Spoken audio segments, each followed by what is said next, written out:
What you Deluxe Remaster. You may be thinking, that looks like a full-on remake. We had the same thought, so we spoke with 3 key staff to get to the bottom of this Deluxe Remaster. We began our investigation with director Ryosuke Murai.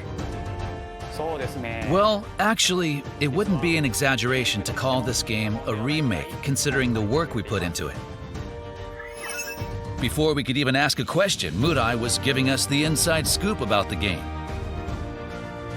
The first thing you'll notice is the improved graphics. The new specs allow the game to run at 4K 60 FPS.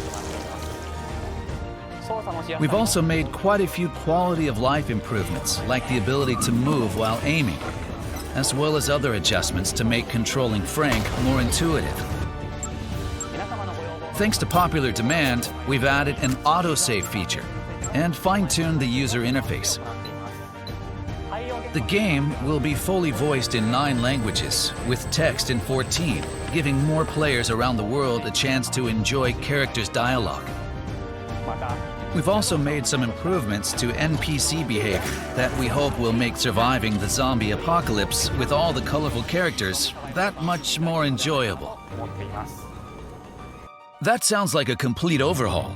It makes me wonder if the game's main concept is still intact. If you've played the original, rest assured that its core remains unchanged in this Deluxe Remaster. We did our best to respect the direction of the original game.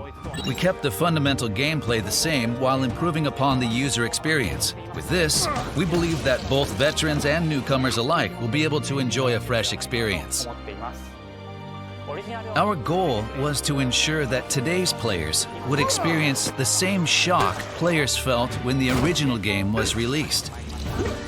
We believe we accomplished this goal with Dead Rising Deluxe Remaster. We hope that everyone will give it a try. Unable to get any definitive answers out of director Murai, we gave art director Satoshi Takamatsu the 3rd degree. It turns out he had ambitions of his own for this project.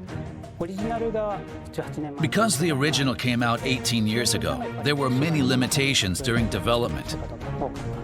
Thanks to nearly 2 decades of technological advancements, we were able to accomplish a lot that couldn't be done back then.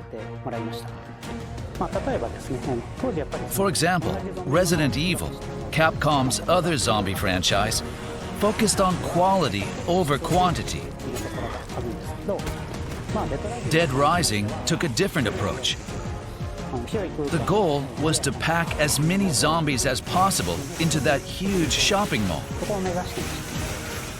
This meant each individual zombie wasn't as polished as we would have liked. However, this time around, we were able to focus on quality as well. As the art director, I couldn't be more pleased that to both the main character Frank and all of the NPCs. Of course, another critical aspect of Dead Rising that we have to address is the shopping mall setting. In the original game, the Willamette Parkview Mall is made up of several areas, like Entrance Plaza and Paradise Plaza, each with its own unique characteristics. These designs and evolved them even further by adding real-time lighting and shadow effects, so that each location takes on a different appearance depending on the time of day. That's how much detail we've put into this project.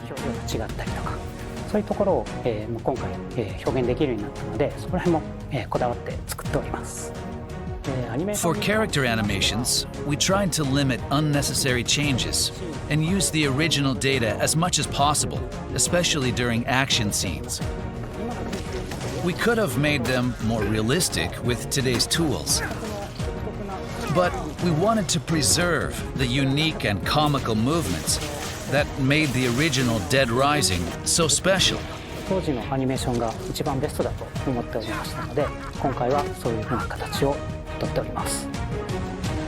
Takamatsu was finally giving us the info we were looking for. However, we couldn't stop there.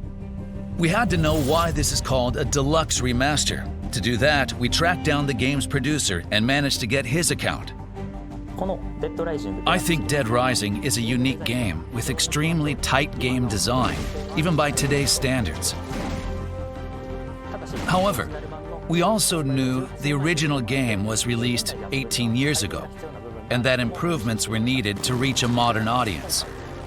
That's why we focused on improving playability, in addition to overhauling the graphics.